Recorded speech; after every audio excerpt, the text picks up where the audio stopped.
आज हम BA part second paper second Bharatiya Samaj मुद्दे एवं समस्या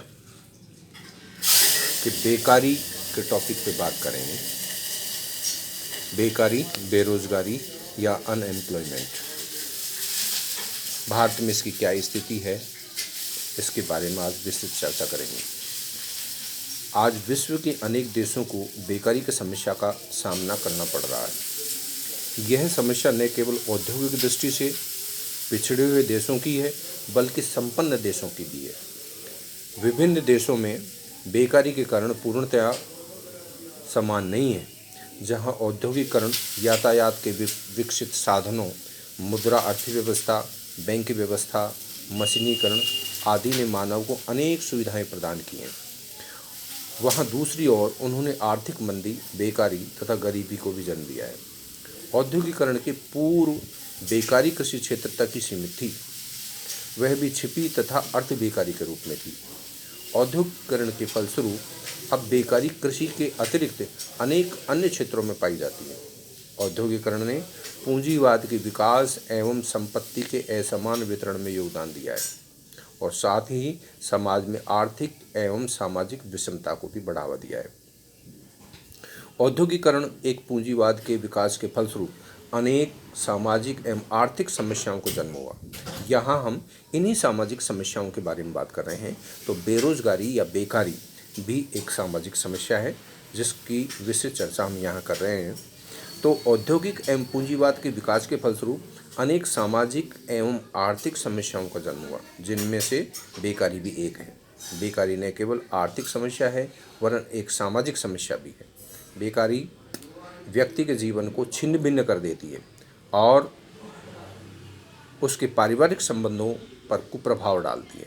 बेकारी व्यक्ति में निराशा एवं हीनता की भावना पैदा कर देती है और कई बार उससे ग्रसित व्यक्ति अपराध तक करने के लिए बाध्य होते हैं। व्यक्ति, समाज और राष्ट्र के सर्वांगीण विकास की दृष्टि से आवश्यक है कि बेकारी की समस्या को युद्ध स्तर पर हल किया जाए और रोजगारी सुविधाओं का उपलब्ध कराई जाए।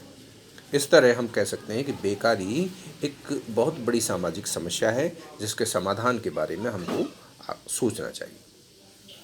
फेयरचाइल्ड ने इसकी परिभाषा लिखी है और इस कहा है कि सामान्य दशाओं तथा सामान्य वेतन दर पर व्यक्ति को बलपूर्वक और अनैच्छिक रूप से वेतन के काम से अलग कर देने की स्थिति बेकारी कहलाती है।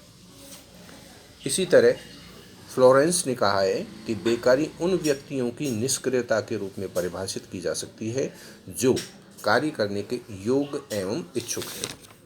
अब इस आधार पर हम इसके बेकारी के 5 प्रमुख तत्वों के बारे में बात करते हैं। बेकारी के 5 प्रमुख तत्वों के बारे में बात करते हैं, जिसमें प्रथम है इच्छा।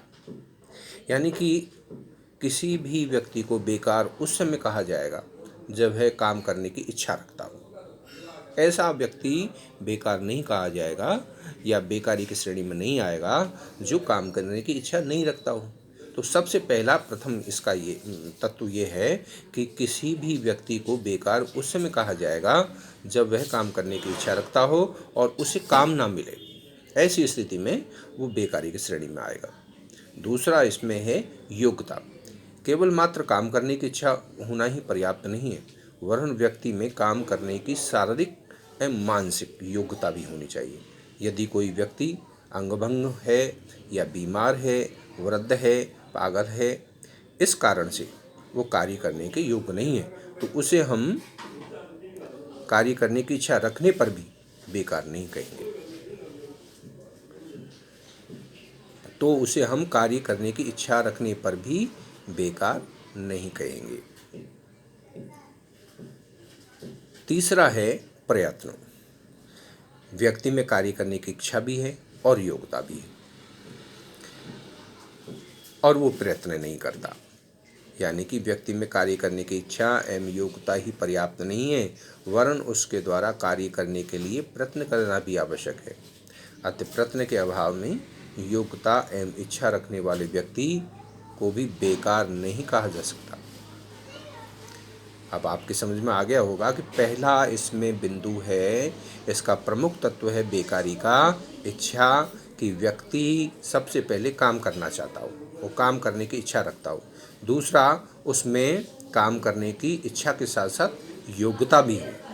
और तीसरा, वो काम करने के लिए प्रयत्नशील हो, काम को प्राप्त करने के लिए लगातार प्रयत्न करता हो, प्रयास करता हो, तो उसे, और फिर उसको काम ना मिले, ऐसे श्रेणी में उसे बेकार कहा जाएगा, बेकारी की श्रेणी में आएगा।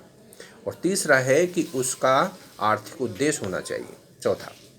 चौथा जो इसका तत्व है वो है आर्थिक उद्देश्य। व्यक्ति द्वारा काम करने का उद्देश्य धन अर्जन करना होना चाहिए। यदि कोई व्यक्ति सामाजिक सेवा की दृष्टि से यदि काम करता है, आर्थिक उद्देश्य की दृष्टि से काम नहीं करता, तो उसे हम बेरोजगारी की श्रेणी में नहीं रख सकते।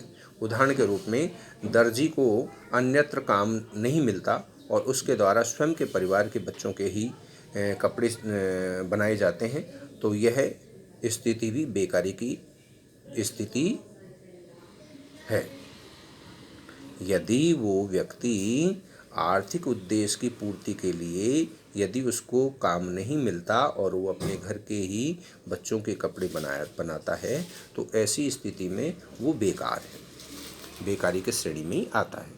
तो इस तरह बेकारी के 4 तत्व हो गए। एक तो हो गया इच्छा, दूसरा हो गया योग्यता, और तीसरा हो गया प्रयत्न, और चौथा हो गया आर्थिक उद्देश्य।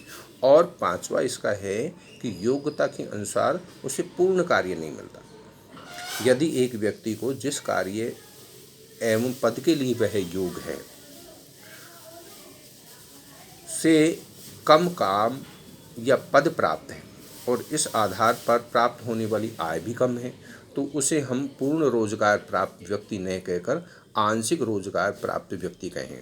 उदाहरण के लिए, एक डॉक्टर को यदि डॉक्टर का पद या कार्य नहीं मिलता और वह कंपाउंडर का काम करता है, या फिर इंजीनियर को ओवरसीज के पद पर काम करना पड़ता है, तो उसके अनुरूप उसे वेतन भी नहीं मिलता, तो ऐसी स्थिति को आंशिक बेकारी की स्थिति कहा जाएगा। तो स्पष्ट है कि बेकारी वह दशा है जिसमें एक व्यक्ति को काम करने की इच्छा रखने एवं अर्थोपार्जन करने हेतु प्रयत्न करने पर भी पूर्ण रोजगार प्राप्त न हो, तो उसे बेकारी की अवस्था कहेंगे। अब हम बात करते हैं कि बेकारी के प्रकार। बेकारी के कई प्रकार हैं जिसको हम विस्तृत रूप से यहाँ समझने की कोशिश करेंगे।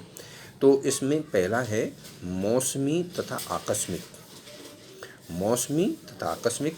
दूसरा है औद्योगिक बेकारी, और तीसरा है अस्थायी बेकारी, और चौथा है घर्षण बेकारी, और पांचवा है चक्रीय बेकारी, और छठा है अर्ध बेकारी, सातवां है ऐच्छिक बेकारी, और आठवां है छिपी हुई बेरोजगारी, और नवां है शिक्षित बेकारी या शिक्षित बेरोजगारी, और 10वां है संरचनात्मक बेकारी, और 11वां है खुली बेकारी। तो इस तरह ये बेकारी के प्रकार हैं जो अगले व्याख्यान में हम विस्तृत रूप से इनकी चर्चा करेंगे।